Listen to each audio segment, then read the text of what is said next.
बिस्मिल्लाहिर्रहमानिर्रहीम। अस्सलामुअलैकुम। रात का 1 बजे का वक्त था जब मैं अपनी इज्जत बचाकर घर से भागी थी। अचानक मुझे एक ट्रक नजर आया तो मैं चुपके से उसमें बैठ गई। मुझे नहीं मालूम था कि वो ट्रक अब कहाँ रुकेगा। बहुत देर बाद ट्रक एक बंगले के सामने रुका तो मैं भी आराम से वहीं उतर गई और दबे कदमों से अंदर गई तो एक कमरा बिल्कुल खाली था। मैं बहुत थकी हुई थी। जूं ही बेड पर बैठी तो नींद गालिब आ गई और वहीं पर सो गई। लेकिन जब आंख खुली तो पांव तले से जमीन निकल गई क्योंकि रात गहरी हो चुकी थी, मगर मैं अब तक जाग रही थी। मुझे रह रहकर अब्बू का ख्याल आ रहा था कि न जाने वो कहाँ रह गए थे। घर में फकत हम 2 लोग ही रहते थे, मैं और अब्बू। मैं अपने वालिदैन की इकलौती औलाद थी। फिर अम्मी का तो 3 बरस कबल इंतकाल हो गया था। ऐसे में मैं ही थी जो अब्बू को संभाले हुए थी। तभी दरवाजे पर दस्तक हुई तो मैं जल्दी से उठ बैठी। मैंने दरवाजा खोला और यहां वहां गिरते पड़ते बाप को सहारा देकर कमरे में ले आई। अब्बू को जुए और नशे की बहुत बुरी लत लग चुकी थी। मैं उनको समझा समझा कर थक चुकी थी, मगर वो तो मेरी कोई बात सुनते ही नहीं थे। मैंने उन्हें चारपाई पर बिठा दिया। तब वो मुझे बड़े गौर से देखने लगे। फिर बोले, अलीना, तू मेरी बेटी नहीं है, जानती है ना? तू 6 माह की थी जब तेरी माँ मेरे साथ भाग आई थी। तू जानती है क्या, तू मनहूस है। तेरी मनहूसियत ने हम सबको तबाह कर दिया। मैं उठकर अपने कमरे में चली गई थी। अब्बू जोर जोर से बोलते ही रह गए, मनहूस, हलीना मनहूस, इधर आ, मेरे पैर दबा। मैं कानों पर हाथ रखकर लेटी रही। फिर से अब्बू की आवाजें आने लगी, मनहूस, मेरे पाँव में दर्द है, जल्दी आ। मेरा खून खौलने लगा था। मैंने खुद पर बहुत जब्त किया, मगर नाकाम हो गई। आज तो मैं उठी गई थी। मैं दरवाजे पर जाकर खड़ी हो गई और बोली, मनहूस होगा तू बुढ़े। क्या तू सारा दिन मेहनत मजदूरी करके घर सौदा लाया है जो तेरे पैर दबाऊं? तू तो अपने जैसे नशेई दोस्तों के साथ बैठकर जुआ खेल कर आया है। मेरा बस चले तो तुझे इस घर में दाखिल भी ना होने दूं, और तू कहता है कि मैं तेरे पैर दबाऊं। मैं गुस्से से हाँफती हुई अपनी फ्रस्ट्रेशन अब्बू पर निकाल रही थी, जबकि वो अब मजे से चारपाई पर लेटकर कोई गाना गा रहे थे। मैं अपने कमरे में आकर फिर से लेट चुकी थी। मेरी आंखों से पानी बह रहा था। दिल बहुत परेशान सा हो गया था। मैं बुरी नहीं थी और ना ही मैंने कभी किसी के साथ कोई बदतमीजी की थी, मगर घर के हालात और मेरा बाप मुझे इस नहज पर ले आया था कि बदतमीजी के सिवा मेरे पास कोई चारा ही नहीं बचा था। मैं छोटी सी थी जब से अब्बू के मुंह से अपने लिए तौहीन आमेज अल्फाज ही सुनती आई थी। मेरी माँ घर से भाग गई थी तो उसमें मेरा क्या कसूर था? मैं यूं ही रोते रोते सो चुकी थी। सुबह मेरी आंख अब्बू की आवाज से ही खुली थी। वो कह रहे थे, अलीना, कुछ खाने को दो, भूख से जान निकल रही है। मैं जल्दी से उठ बैठी। 10 बज चुके थे। मैंने मुंह हाथ धोया और अब्बू के लिए पराठा और चाय बना कर ली गई। अब्बू नाश्ता करने लगे तो मैं उनके पास ही बैठ गई। मैं बोली, अब्बू, आपकी सेहत बहुत खराब हो गई है। नशा आपको अंदर ही अंदर से खा रहा है। अब्बू ने मेरे सामने हाथ जोड़ दिए और बोले, बस कर जा लीना, फिर से शुरू मत हो जाना। मैं बहुत तंग आ गया हूं तुम्हारी इन बातों से। मैं बोली, अब्बू, जब मैं 6 माह की थी तो मेरी अम्मी आपके साथ भाग कर आई थी। वो मुझे भी अपने साथ ले आई थी क्योंकि उनको आप पर भरोसा था कि आप मेरा ख्याल रखेंगे, आप मेरे बाप बनकर दिखाएंगे। नशे की ज्यादती से आपको कुछ हो गया तो मैं भरी दुनिया में बेसहारा हो जाऊंगी। मैं क्या करूंगी आपके बगैर? अब्बू नाश्ता कर चुके थे, जल्दी से उठे और बोले, तू फिक्र न कर, तुम्हारा बंदोबस्त कर दिया है मैंने। मैं हैरान रह गई कि न जाने अब्बू क्या कह रहे हैं। खैर, वो चले गए तो मैं घर की कामकाज करने लगी। अभी मैं फारिग भी ना हुई थी कि ट्यूशन वाले बच्चे आ गए थे। मैं बच्चों को ट्यूशन पढ़ाया करती थी और मेरे ही दम से घर का खर्चा पानी चल रहा था। बच्चे चले गए तो मैं हांडी वगैरह बनाने लगी। मैं बहुत उदास थी कि न जाने जिंदगी मेरे साथ आगे क्या क्या करेगी। अब्बू तो मेरी बात सुनने को तैयार ही नहीं थे, जबकि मैं उनकी टेंशन में घुल घुल कर खत्म होती जा रही थी। वो सुबह के घर से निकले हुए थे और अब तो रात के 10 बज चुके थे, मगर वो घर वापस नहीं आए थे। मैं बार बार घड़ी देख रही थी। तभी मेरी आंख लग गई। तकरीबन 1 बजे के करीब मेरी आंख खटपट से खुली थी। मैं जान गई थी कि अब्बू घर वापस आ गए हैं। मैं उठने लगी तो किसी ने मेरे मुंह पर हाथ रख दिया। मैं शदीद खौफजदा हो चुकी थी। अंधेरे में आंखें इधर उधर घुमाकर देखा तो एक बड़ी सी उम्र का मर्द मेरे मुंह पर हाथ रखे खड़ा था। वो नशे में डोल रहा था, जबकि अब्बू दूर खड़े ये सब देख रहे थे। वो नशे में नहीं लग रहे थे। मैंने उस आदमी को धक्का दिया और खुद पीछे हट गई। मैं बहुत सहमी हुई थी। मैं बोली, अब्बू, ये कौन है? अब्बू चुपचाप खड़े मुझे देख रहे थे। वो आदमी एक बार फिर से मेरी जानिब बढ़ा तो मैं 2 कदम पीछे हट गई थी। अब्बू बोले, अलीना, ये हमारे जुए के अड्डे का मालिक है। बहुत दिन हो गए मैं जुआ हारता जा रहा हूँ। मुझ पर बहुत कर्ज भी चढ़ गया है। मालिक ने आज मुझे अड्डे में दाखिल ही नहीं होने दिया। वो बोला कि पहले अपना पिछला कर्ज उतार दो। तो मैंने उसे कह दिया कि मेरी जवान बेटी है, तुम उससे शादी कर लो।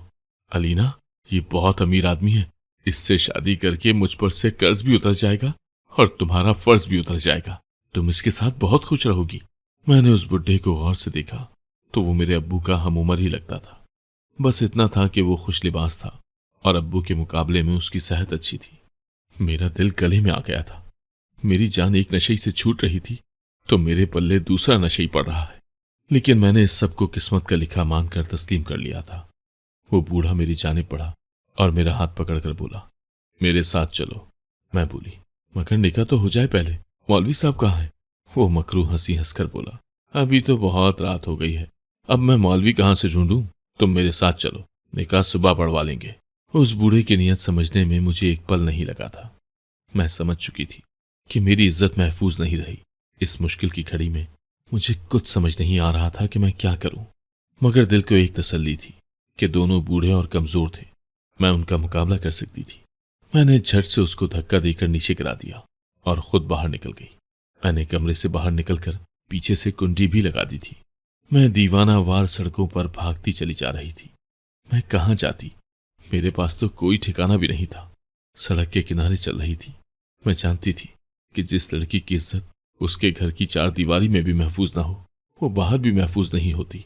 मैं चाहती थी कि जल्द अज जल्द किसी सेफ मकाम पर पहुंच जाऊं, मगर मेरे पास कोई ठिकाना नहीं था। यूं ही चलते चलते मेरी नजर एक ट्रक पर पड़ी। वो ट्रक स्टार्ट था, मगर उसका मालिक गली के कोने में खड़ा सिगरेट सुलगा रहा था। मैंने इस मौके को गनीमत जाना। उसका मुंह दूसरी तरफ था। मैं उससे नजर बचाकर ट्रक के पिछले हिस्से में जा बैठी थी। थोड़ी देर बाद ट्रक स्टार्ट हो चुका था और मेरे चेहरे पर नरम नरम सी हवा पड़ने लगी थी। आंखों से ढेरों आंसू टूट कर गिर चुके थे। आज मैंने वो काम करना था जो पहले जिंदगी में कभी नहीं किया था। मैंने अपने तसव्वुर में अपनी मरहुमा माँ को अपने साथ बिठा लिया और बोली, अम्मी, मुझे बताएं, आपने मेरे बाप के साथ इतना बड़ा धोखा क्यों किया था? आप निकाह में उनके थी, उन्हीं से आपको औलाद भी हो गई, मगर फिर आप उसी को छोड़कर घर से भाग गई। अगर इश्क का भूत आप पर सवार था तो कम से कम मुझे तो मेरे हकीकी बाप के पास छोड़ जाती। आपके नशे आशिक ने रुसवाई के सिवा हमें दिया ही क्या है? मैं फूट फूट कर रोने लगी थी। होश मुझे तब आया जब ट्रक रुक चुका था। ट्रक ड्राइवर ट्रक से उतरकर दूर जा रहा था। मैंने सर उठाकर देखा तो वो ट्रक एक बंगले के सामने खड़ा था और उस बंगले का दरवाजा भी खुला हुआ था। मैं जल्दी से ट्रक से उतरी और उस बंगले में दाखिल हो गई। मैंने सोचा कि इसी बंगले में मुलाजमत कर लूंगी। मैं दबे कदमों आगे बढ़ती चली गई। तब मेरी नजर एक कमरे पर पड़ी। मैंने आहिस्ता से कमरे का दरवाजा खोला तो वो खाली था। मैं उस कमरे में जाकर बैठ गई। मैं बहुत थकी हुई थी, इसीलिए मुझ पर नींद गालिब आ गई और मैं सो गई। मुझे कुछ इल्म न था कि मैं कितनी देर सोती रही हूं। तभी मेरी आंख दरवाजा खुलने की आवाज से खुल गई थी। मैं जल्दी से उठ बैठी। सामने का मंजर देखकर तो मैं सहम गई थी। मेरे सामने एक काला स्याह लड़का खड़ा था। उसके बाल भी घुंघरियाले थे, जबकि दांत पान खाने की वजह से टूट फूट गए थे। वो अपनी मोटी तोंद पर हाथ रखकर बोला, तुम कौन हो और यहाँ क्या कर रही हो? मैं शदीद खौफजदा हो चुकी थी कि क्या जवाब दूं। मैं बोली, मैं मुसाफिर हूं जी, कुछ देर के लिए आराम करना था, इसीलिए आपके घर में आ गई। वो लड़का तैश में आ गया और बोला, मुझे सच सच बताओ, तुम कौन हो और मेरे घर में इस वक्त क्या कर रही हो? मैं तो खौफ से कांपने लगी थी। मैं बोली, मैं सच कह रही हूं, मुझे झूठ बोलने की क्या जरूरत है? वो लड़का बोला, अच्छा, अगर तुम सच कह रही हो तो मुझे अपने सामान की तलाशी दो। दिखाओ क्या लेकर आई हो तुम। मैं उसे अपना क्या सामान दिखाती? मैं तो खाली हाथ आई थी। मैं बोली, मेरे पास कोई सामान नहीं है। वो लड़का बोला, अच्छा, मैं समझ गया हूं, तुम मेरे घर चोरी की गर्ज से आई हो। तुम रुको जरा, मैं अभी पुलिस को बुलाता हूं। तभी कमरे का दरवाजा खुला और एक बूढ़ी नौरानी चेहरे वाली औरत दाखिल हुई। वो बोली, लड़की, तुम कौन हो और यहाँ क्या कर रही हो? वो लड़का बोला, अम्मी, ये चोर है और हमारे घर में चोरी की नीयत से आई है। उस लड़के की वालदा बोली, तुम चुप रहो, मुझे लड़की से बात करने दो। हाँ कहो, कौन हो तुम और कैसे आई हो यहाँ? मैं रोने लगी और बोली, मैं बेआसरा लड़की हूं। कल रात अपने घर से इज्जत बचाकर भागी थी। मेरे पास कोई ठिकाना न था। इस घर का दरवाजा खुला देखा तो सोचा कि क्या पता अल्लाह ने मेरे लिए सबब बना दिया हो, इसीलिए मैं इस घर में आ गई। मगर मुझे इल्म नहीं हुआ कि कब मेरी आंख लग गई। मगर अब ये साहब मुझ पर बिला वजह शक कर रहे हैं। अगर मैंने चोरी करनी होती तो मैं रात को ही कर लेती। मैंने सुबह होने का इंतजार ही क्यों करना था। वो औरत बोली, हाँ बेटा, मुझे इस लड़की की आंखों में सच्चाई नजर आ रही है। तुम इस पर शक मत करो। तुम जाओ, अल्लाह तुम्हारा हामी और नासिर हो। पीछे मैं संभाल लूंगी। वो लड़का बोला, अम्मी, मैं आपको कैसे इस औरत के साथ तन्हा छोड़कर जा सकता हूँ। मुझे काम पर भी आपकी फिक्र सताएगी। वो औरत बोली, बिलाल, तुम क्यों परेशान हो रहे हो। मैं इतनी भी पागल नहीं हूं कि किसी चोर उचक्की को अपने घर में रख लूंगी। तुम्हारी मां हूं मैं आखिर। मैं भी लोगों की परख कर सकती हूं। वो लड़का कुछ देर शशोपंज का शिकार रहा और फिर वो चुप करके बाहर निकल गया। वो औरत मेरी तरफ मुतवज्जा हुई तो मैं एक दफा फिर से रोने लगी थी। मैं बोली, आंटी, मैं बहुत मजबूर हूं। मेरा यकीन कीजिए, मैं आपके घर किसी गलत नीयत से नहीं आई। वो औरत बोली, पहली बात तो ये कि मैं तुम्हारी आंटी नहीं लगती। तुम मुझे मां कह सकती हो और मुझे सफाई देने की भी जरूरत नहीं है। उस औरत की बातें सुनकर मेरी आंखों में आंसू आ गए और मैंने उसे गले से लगा लिया। वो औरत मुझे अपने साथ ले गई और पराठा बनाकर दिया। वो बोली, बेटी, जल्दी से खाना खा लो, फिर हम दोनों माँ बेटी मिल बैठकर ढेरों बातें करेंगे। मैं रो रही थी। मैं बोली, मैं खाना नहीं खाना चाहती। वो गुस्से से बोली, मैं तुम्हें साफ बता रही हूं, अगर तुमने मेरे घर में रहना है तो खाने से नाराजगी नहीं करनी। मुझे खाने से नाराज होने वाले लोग बिल्कुल भी अच्छे नहीं लगते। मैं उनकी बात सुनकर हंस पड़ी और खाना खाने लग पड़ी। फिर वो बोली, बेटी, तुम मुझे बताओ तुम कौन हो और कहां से आई हो। मुझे अपनी जिंदगी की सारी दास्तान सुनाओ।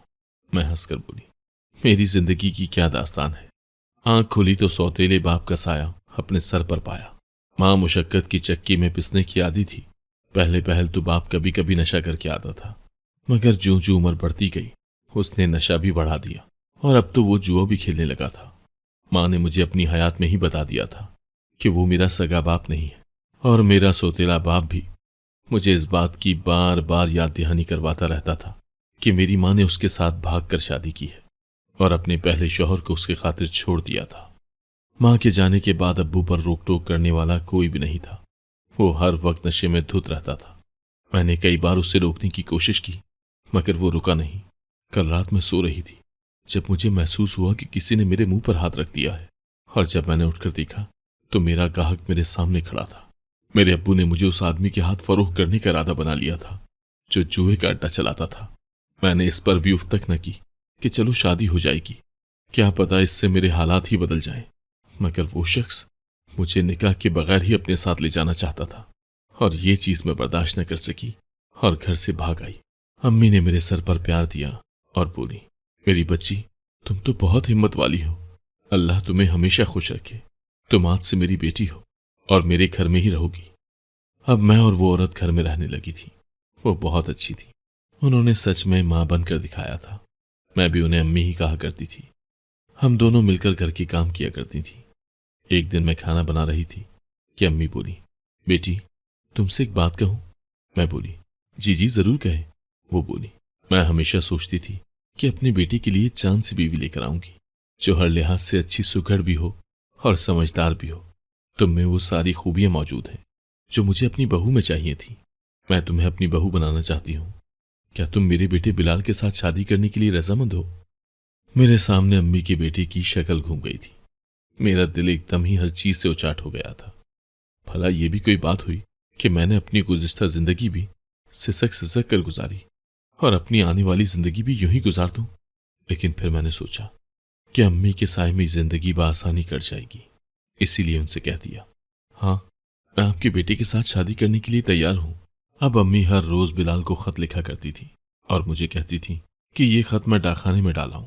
मुझे बड़ी हैरत होती कि अम्मी इस जदीद दौर में भी अपने बेटे को खत लिखकर भेजती हैं। वो अपने बेटे को फोन क्यों नहीं कर लेती। लेकिन मैं उनसे कभी इस मुतालिक पूछ ना पाई थी। अम्मी मुझे जो भी खत दिया करती थी मैं वो खत लाजमी पढ़ लिया करती थी। हर खत में अम्मी ने लिखा होता था कि बिलाल, जल्दी से अपना काम खत्म करके घर वापस आ जाओ। मैंने तुम्हारे लिए बीवी ढूंढ ली है। बिलाल के खत भी मैं अम्मी से चोरी चुपके पढ़ लिया करती थी और उसके हर खत में यही लिखा होता था कि अम्मी मुझे कुछ वक्त दें, अभी मेरा काम मुकम्मल नहीं हुआ, मैं जैसे ही फारिग हुआ वापस आ जाऊंगा। मुझे बड़ी हैरत होती थी कि बिलाल ऐसा कौन सा काम करता है जिसके मुतालिक उसकी वालदा ने कभी मुझसे खुलकर बात नहीं की और न ही कभी खत में उस काम का तस्करा किया था। खैर, यूं ही वक्त गुजरता रहा और एक दिन बिलाल वापस आ गया था। उसकी तोंद पहले से भी बढ़ चुकी थी, उसका रंग पहले से भी मजीद स्याह हो चुका था। उसकी तरफ देखकर मेरी आंखों से आंसू बहने लगे थे कि क्या मेरी यही किस्मत है, मुझे इस किस्म के इंसान से ही शादी करना होगी। मेरी शादी की तैयारियां शुरू हो चुकी थी। मुझे बस इस बात का इत्मीनान था कि कम से कम मैं घर बार वाली हो जाऊंगी, मुझे दरबदर की ठोकरें नहीं खानी पड़ेंगी। शक्लों का क्या है, शक्ल और हुस्न कौन सा हमेशा कायम रहता है। 3 दिन बाद मेरा निकाह था। मैंने आज तक कभी बिलाल के साथ बात नहीं की थी।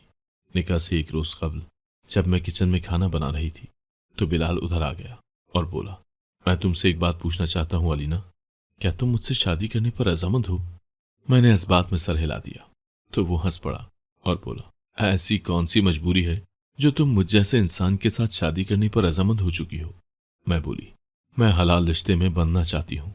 शक्ल सूरत माने नहीं रखती, हम सब अल्लाह की बनाई हुई मखलूक हैं, उसी ने हमें बनाया है, फिर हम में कमी या नुक्स कैसे हो सकता है? मुझे नहीं पता ये बातें मैं कैसे कर रही थी या बिलाल को कायल करने के लिए कह रही थी। मेरी बातें सुनकर बिलाल बहुत खुश हो गया था। वो बोला, लगता है तुम्हारे साथ जिंदगी मेरी चैन से गुजरने वाली है। मैं बिलाल की बात सुनकर मुस्कुरा पड़ी थी। अगले दिन मेरा निकाह था। अम्मी मुझे निकाह के बाद बिलाल के सजे सजाए कमरे में बिठा कर आई थी। मैं कमरे में बैठी एक एक चीज को बड़े गौर से देख रही थी। तभी कमरे का दरवाजा खुला और मेरा शौहर कमरे में दाखिल हो गया। उसने मेरा घूंघट पलट दिया था, जबकि सामने बैठे शख्स को देखकर मेरा दिल दहल गया था, क्योंकि वो बिलाल नहीं था। उसकी जगह कोई बहुत ही खूबरू सा जवान बैठा था। मेरे मुंह से चीख बरामद हुई थी तो उसने जल्दी से उठकर मेरे मुंह पर हाथ रख दिया था और बोला, क्या कर रही हो? अम्मी से मार पड़वाओगी क्या? मैं बोली, आप कौन हैं और मेरे कमरे में क्या करने आए हैं? आपको शर्म आनी चाहिए इस तरह का बेहुदा मजाक करते हुए। मैं आपके बारे में बिलाल से शिकायत करूंगी। वो लड़का मेरी बातें सुनकर मुसलसल मुस्कुरा रहा था। फिर उसने मेरा हाथ पकड़कर मुझे बिठाया तो मैंने एक झटके से अपना हाथ उसकी गिरफ्त से आजाद करवा लिया था। वो बोला, अलीना मेरी बात तो सुनो, मैं ही बिलाल हूं, मैं ही तुम्हारा शौहर हूं।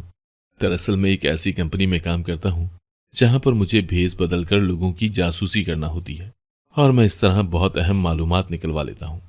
आजकल भी मैं एक बहुत अहम मिशन पर हूं, इसीलिए मैं रूपोश हो चुका था। जब तुम्हें मैंने पहली बार देखा था तो मुझे लगा कि तुम भी मेरी तरह भेस बदल कर यही काम करती हो, इसीलिए तुम मेरे घर आई हो और इसीलिए मैं तुम्हें अपने घर से निकलवाना चाहता था। मगर शायद अम्मी ने तभी तुम्हारे चेहरे में अपनी बहू देख ली थी जो मुझे ये काम करने से बाज रखा था। अम्मी मुझे खत लिखकर बुला रही थी, इसीलिए मुझे अपना काम अधूरा छोड़कर आना पड़ा और तुमसे शादी करना पड़ी। अब मैं मजबूर हूं कि मुझे शादी के अगले ही दिन दोबारा से काम पर वापस जाना पड़ेगा। लेकिन तुम परेशान मत होना, मैं बहुत जल्द वापस आऊंगा, सिर्फ तुम्हारा बिलाल बनकर हमेशा हमेशा के लिए तुम्हारे पास आ जाऊंगा। मैं तो बिलाल की बात सुनकर हैरान रह गई थी। बिलाल एक बहुत ही खूबसूरत और अच्छा इंसान था। उसकी संगत में जिंदगी बहुत अच्छी गुजरने लगी थी।